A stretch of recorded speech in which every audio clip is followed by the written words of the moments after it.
Hey guys, it's Courtney, and I'm here with a 5-card 1 kit video for the latest flavor of the month card kit by Scrapping for Less.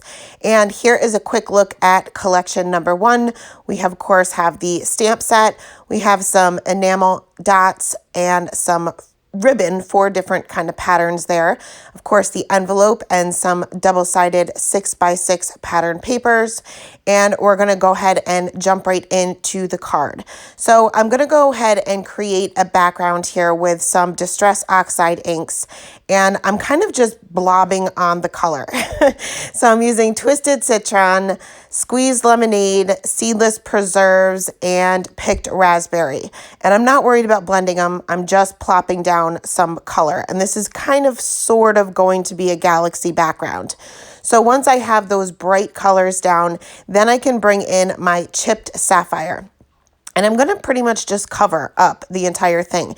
Now, I'm not totally worried about the bottom portion of my card panel. I'm going to be using the stencil that comes in the banana split level kit for the bottom portion. So I'm pretty much just concentrating on maybe the top 2/3 of the card panel.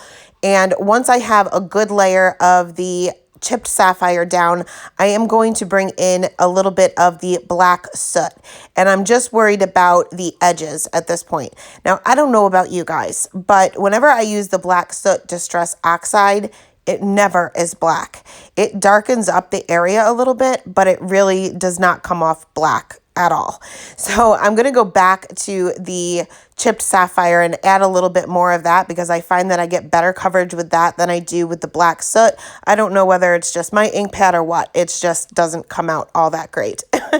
So once I had my ink down, I am going to go ahead and create some spatters in the background. So at first I just used some plain water and then just dabbed that up with a paper towel.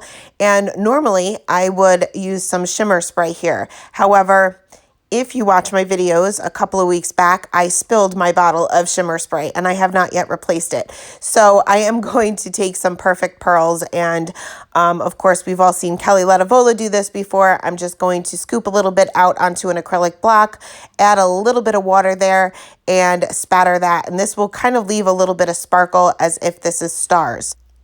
I did go ahead and put this panel aside to dry a little bit, and I will move on to the coloring. I did stamp out one of the images from the stamp set onto a piece of Nina Solar White 80-pound cardstock. I used Blackout ink by Ink on 3 because it is a Copic safe ink. Now you'll see that I sped up the coloring quite a bit, and I did that throughout the entire video. As you guys probably noticed, this video is extremely long, and I tried my best to cut it down as much as I could, but even with speeding up the coloring, it was still super long. So I'm not going to get into too much detail when it comes to the coloring. If you've watched my videos before, I colored in his skin tones and hair pretty much the same way as I always do. And for his superhero costume, I wanted to stick to some reds and blues. Now I like to, for most areas, with the exception of hair, I like to start off with my lightest color first to map out the darkest areas. That way, in case I make a mistake, I can always cover up that lightest color. And this actually makes my colors blend a little bit easier. Then I can move on to the darkest color and then extend those areas out a little bit with those 2 mid-tone colors and finish back off with the lightest color that we originally started with. Now I'm going to move on to the reds now, and you'll see that most of the time, whenever I have red in any image, I like to save it for last. If you've colored with alcohol markers before, you know that reds tend to end up in places that you don't want them to be. They just tend to bleed a little bit more. So I like to save those for last. But I'm doing the same thing, starting off with that lightest color to map out those darkest areas first. You'll notice that I created a little triangle there. And that is just to add a little bit of motion to his cape, where it's kind of indented in a little bit. And it does look a little crazy, and it will look a little crazy until you actually add all of your shades of red. Once I finally get back to that R22, which is the highlight color, it will kind of all come together. It will look bad before it looks good, like most of the time when we color, especially with something like this. So just finishing off with the R22, and for his little belt, I'm just going to bring in some C markers there because it's not really that large of an area, so I really wasn't too concerned about the shading.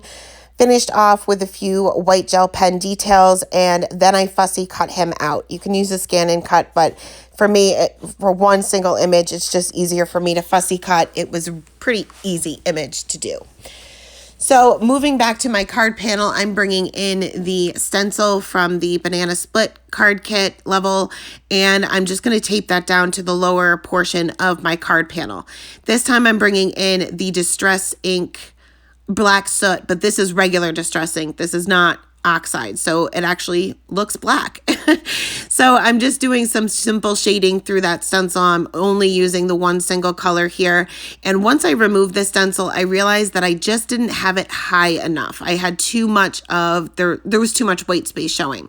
So I just lined it back up and just kind of shifted it up a little bit higher than I originally had it, and just added another layer of that black soot.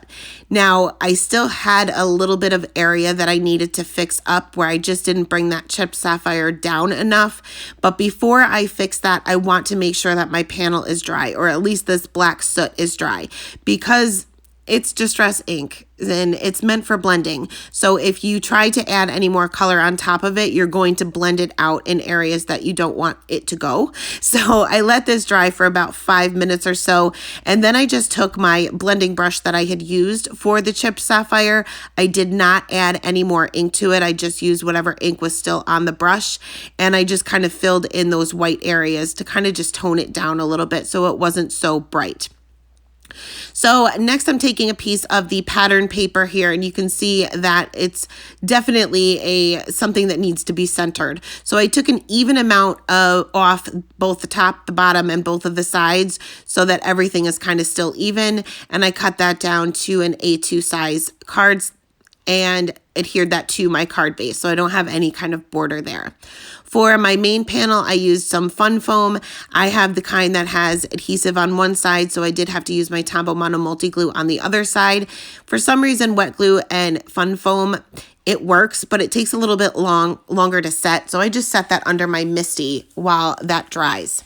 Next, we're going to move on to the sentiment. I just have a scrap piece of black cardstock here, treated that with my anti-static tool, and then stamped out my sentiment with Versamark clear sticky ink, sprinkled on some white embossing powder, and heat set that with my heat gun. Now, you do want to give it a couple of seconds before you cut this down, or before you wipe off that powdery residue that we have from our anti-static tool. You do want to make sure that your embossing powder has a couple of seconds to cool. It doesn't take that long to cool, but if you go right in and smudge it, it will smudge. It will move around while it's still hot. So just give it maybe 30 seconds or so, and you should be good to go. So I did cut that down into a strip and cut one side kind of off to an angle just to add a little bit of interest to it. And being I already have a ton of dimension from the Fun Foam, I decided to go ahead and lay these down flat. So I'm bringing back in my Tombow Mono Multi Glue to adhere my little superhero down, as well as this sentiment strip off to the upper right-hand side of my card panel. So that is it for card number, wow, I can't speak, card number 1. There we go. Moving on to card number 2. Before we jump right into the card making, I will show you what comes in collection 2. Of course, we have the stamp set. We have some corner stickers there, enamel dots, the envelope, as well as the double-sided pattern paper, 6x6.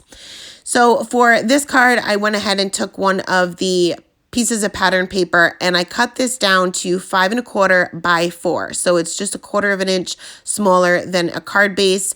And then I will stamp out my large image here onto a piece of Neenah Solar White. Doesn't have to be centered or anything. I'm going to use a die cut for this later on. Went ahead and stamped this out with the ink on 3, blackout ink by ink on 3 once again, because I will be doing some Copic coloring, and once again I will speed this up. Now for this one, I decided to kind of go along with the background, which will be that pattern paper, which is kind of like a tannish, beigeish color. So I'm going to keep all neutral tones. So you'll see that I'm bringing out a lot of E markers for this, for everything, for her hair, for her little outfit, for pretty much everything, with the exception of the wheels. I'm going to bring in some warm gray markers for those. I typically would use cool grays for this, but being I wanted to kind of tone everything down, I figured warm grays match these neutral tones just a little bit more. Now, whenever I'm coloring tires or wheels, I like to shade, pick a side, doesn't really matter. I'm picking the left-hand side for my shadows, and I'm adding a shadow to the outer edge of the tire on the left-hand side and the left inner side of the right hand side of the tire, if that makes any sense. And this will kind of just give it that round appearance. I also use some of those warm grays to kind of color in some of the remaining pieces, like the seat and the little lights on there, and then I will move on to her. And again, I use the same combination for her skin tones because I figured I already have these markers sitting on my desk. I may as well use them. And for her little outfit, again, I am just going to kind of pick some random E markers that are more neutral. I even colored her eyes brown. So I pretty much kept to this color scheme, I guess you could say. Now for her hair, again, I'm going to go right in with the darkest color. You'll notice that most of the time when I'm doing my coloring, I do start with the lightest color. But for her hair, I am starting with the darkest, just adding some darker areas where her hair is parted and kind of the tips of her hair or the ends of her hair, just to kind of add a highlight. It doesn't really matter where you want to put your shadows, just as long as you have shadows and highlights.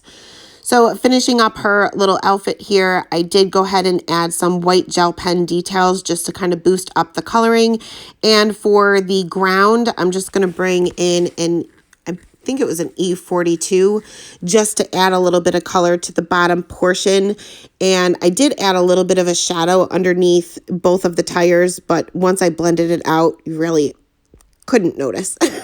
There wasn't much variation in color there, but that's fine, just as long as I have a little bit of a ground. So once the coloring was done, I went ahead and lined up a stitched square die and taped that down with some Post-it note tape before running that through my Gemini, just so that it doesn't shift around while going through my die cutting machine. And then we can go ahead and assemble the card. I kept this pretty simple here. I went ahead and stamped out my sentiment that is part of the stamp set right there on the top portion of my little, I guess you could call it a little scene. And I just brought out a Hero Arts ink, and this is called Cup of Joe. I love this color. It's just such a perfect brown. It's not too dark. It's not too light. It just matches everything. So in order to kind of get everything to pop out a little bit, I like to create mats for both of my layers, but I didn't have any cardstock that matched it. So I'm going to kind of make my own colored cardstock, and I'm sure you've seen me do this before, but I cut a piece of cardstock that's a little bit larger than both of my panels, and I'm just taking one of the Copic markers and coloring in all four sides. Don't have to worry about the middle. Nobody's going to see it. You're only going to see a teeny tiny bit of these panels. I'm going to layer everything together. So I adhered my pattern paper on top of this colored cardstock here, and then adhered that down to an A2 size card base. So that way I have a little bit of that border showing for that kind of beigeish color that we colored in. And then I also have a little bit of a border for the card base itself. I did the same thing for this little scene here, just cut a square piece of cardstock and colored in the edges. And to really make this pop, I'm going to use some of those corner stickers. I'm probably, there's a technical name to these. They probably actually have a name, but I don't know what they are. I've never actually used them before, but they are sticky on one side. So you kind of get some added adhesive there. So I only had to put a little bit of glue in the center of the square because I had adhesive already on all four corners. So adhered that right down to my card panel, and at last added a few of the enamel dots that come in the set. The ones that I got in this set were white, so they don't really stand out too much, but I kind of like that. I'm not into a whole lot of layers in my cards, and it's not that I'm not into it, it's just that I'm really bad at it. So I kind of avoid it. So I keep things nice and simple, but added those a few in each corner, and that is it for card number 2. Moving on to the third card, here's a quick look at what comes in collection 3. We have the stamp set, some twine, some more enamel dots, and the envelope, and some more 6x6 double-sided patterned paper. So this time I'm going to do a little bit of no line coloring. I went ahead and took another piece of the Nina Solar White and taking this very large image and stamping this with fade out ink by ink on 3. And I did stamp it twice just so it's easier for you guys to see on camera, but typically stamping it once, I don't have a problem seeing the lines. So I'm going to color this a little bit, well, pretty much the same as I did for everything else, but you can see the scene kind of goes back. So if you ever Google a scene, you can look at a desert scene or an ocean scene or a beach scene, farm scene, anything like that. You'll notice that the further back things get, the darker they will become. So if you're looking at this road, this little dirt road that I'm coloring, the further back that road gets, the darker it's going to appear. So if you, for example, if you Google a desert scene, the further back the sand gets, the darker it's going to appear. Also in the back, there's not going to be as much detail. So once I get to the fence, you'll see that I add some wood grain texture to the front posts, the ones that are closest to us. But as they get further back, I didn't bother to do that because you wouldn't see those details. So I'm just kind of being careful to go around these flowers. That was a little difficult. The placement of the flowers and the fact that I chose no line coloring makes it a little bit more difficult. Probably if I stamped it in black, it would have been a lot easier, but I didn't. So I'm going to do the same thing with the grass here. You'll see that I'm going to use the same green combination for the ground as well as the grass that's kind of sticking up between the fence posts. And the further back that grass gets, the darker it will appear. So as I'm doing my coloring here, I left all of the coloring in, but naturally, again, I sped it all up.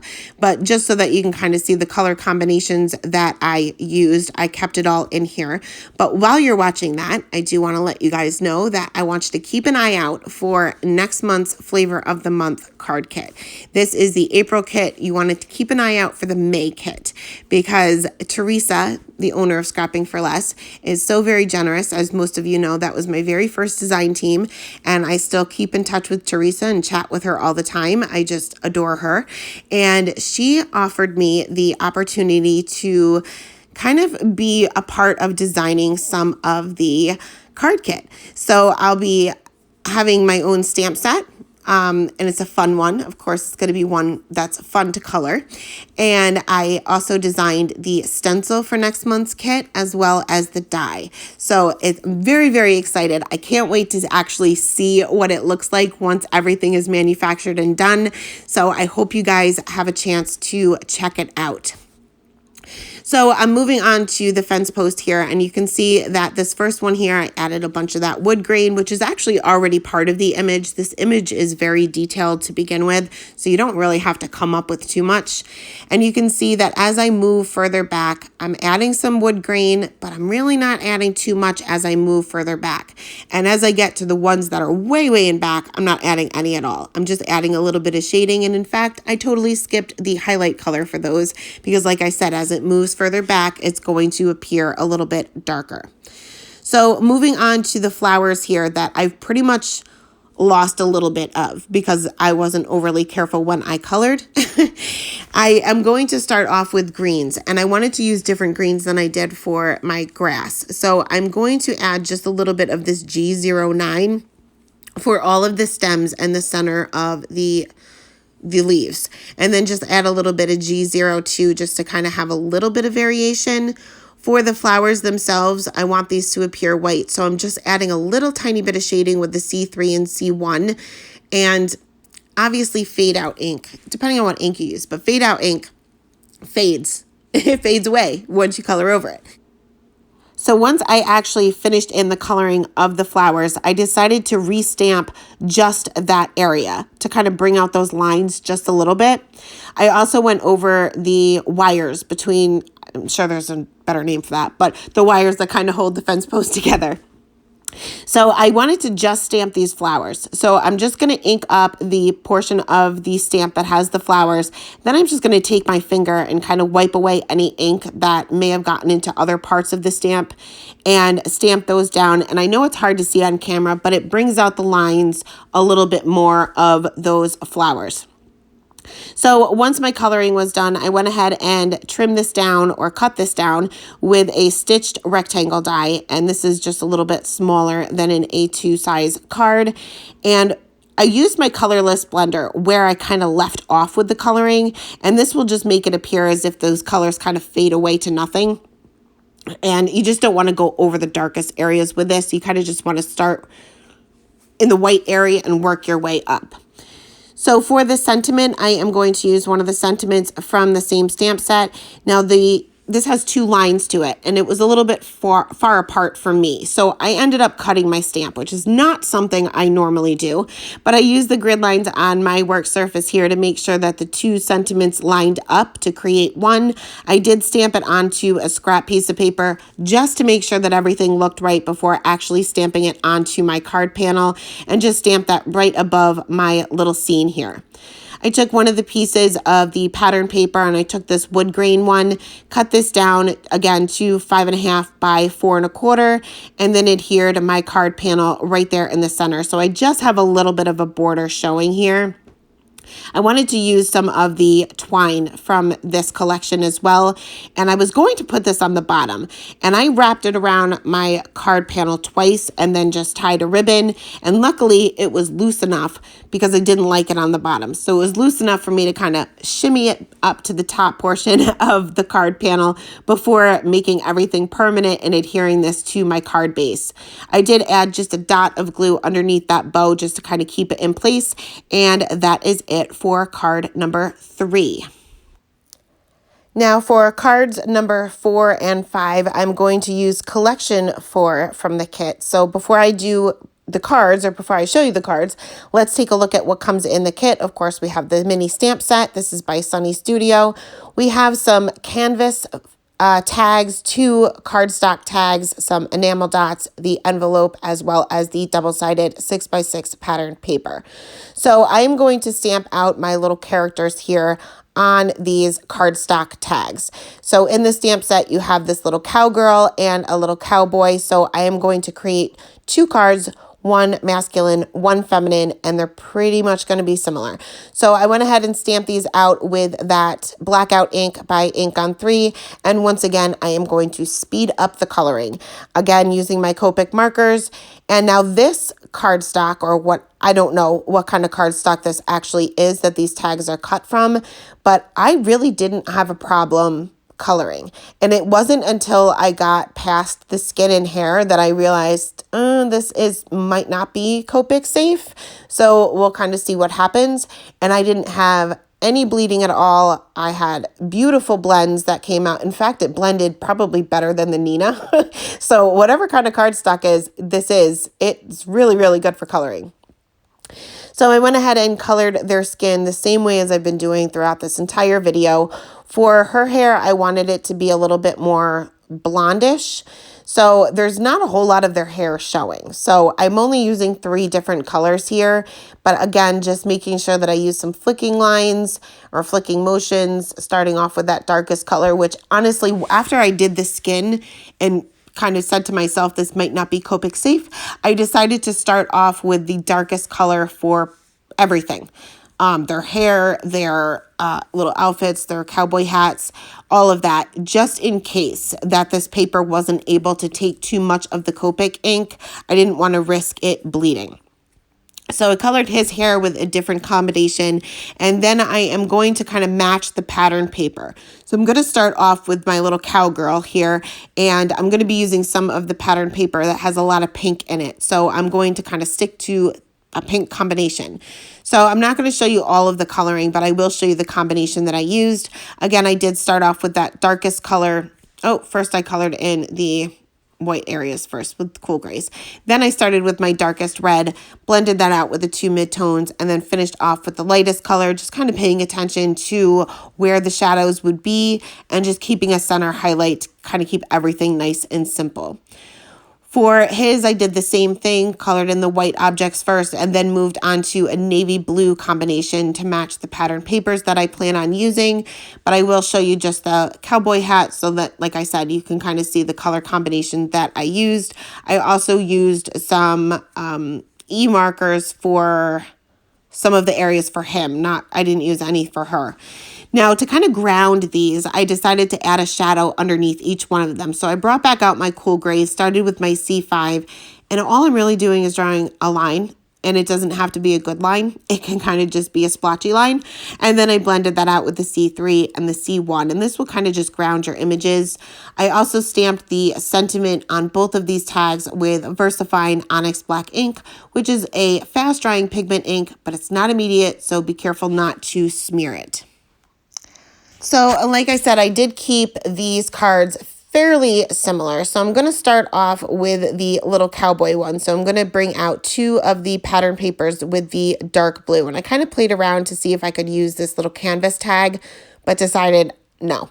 So I'm going to start by cutting this first pattern paper to a little bit smaller than an A2 size card. I think it was 1/4 of an inch smaller. Then I'm going to cut a 1-inch strip from this other pattern here. And this is kind of like a denim pattern. Then I'm going to take a piece of white cardstock and cut that just a little bit wider than that strip, but the same length, so that I'm going to have a little bit of a border on each side. And this is just going to make it kind of stand out from the rest of the pattern behind it. I guess that's probably why I struggle with pattern paper, is to get 2 patterns that go well together. I've always been, even since I was very little, my mom used to laugh at me whenever we would be out in public and I would see somebody with striped pants and a polka dot shirt. I would immediately say they do not match. So I have a problem putting the pattern papers together and making it look decent. So I found that adding just this little bit of a border makes it stand out enough where the 2 patterns mesh well together, I guess I could say. So I took this twine off of one of these canvas tags and added this to my tag and popped this up with some foam tape right there in the right-hand side of the card base, and just trimmed off that excess twine. That's it for that one. Now for the next one, I'm going to almost do the same thing, except for this time I'm cutting 2 strips of this one pattern. So I cut the one that's a little bit smaller than an A2 size card. Then I cut the 2 strips, same size, 1 inch, and the one, I would say probably 1 1/8 inch of the white. And this is going to be a landscape card, and I'm going to add these stripes, or these strips, I should say, not stripes, to the top and the bottom of the card panel or card base, just to kind of add a little bit more to it, and realize that the tag thing just wasn't working for this particular design. It was a little bit too big. There was a little bit too much white space. So I decided to cut the tag down into more of just a rectangle, really. And I liked this a lot better. Now, in order to, because I lost my sentiment, I cut it off. I decided to just create a sentiment strip, and I just stamped out the sentiment again with the VersaFine Onyx Black ink onto a piece of white cardstock and trim that down. And I will just add that to the right-hand side of my image. And that is it for card number 5. Very, very simple. So here's a quick look at all 5 cards that I created today. As always, I will leave the supplies listed in the description box below, along with a link to my blog if you want to follow along for the blog hop. Thank you guys so much for stopping by today, and have a great day. Bye.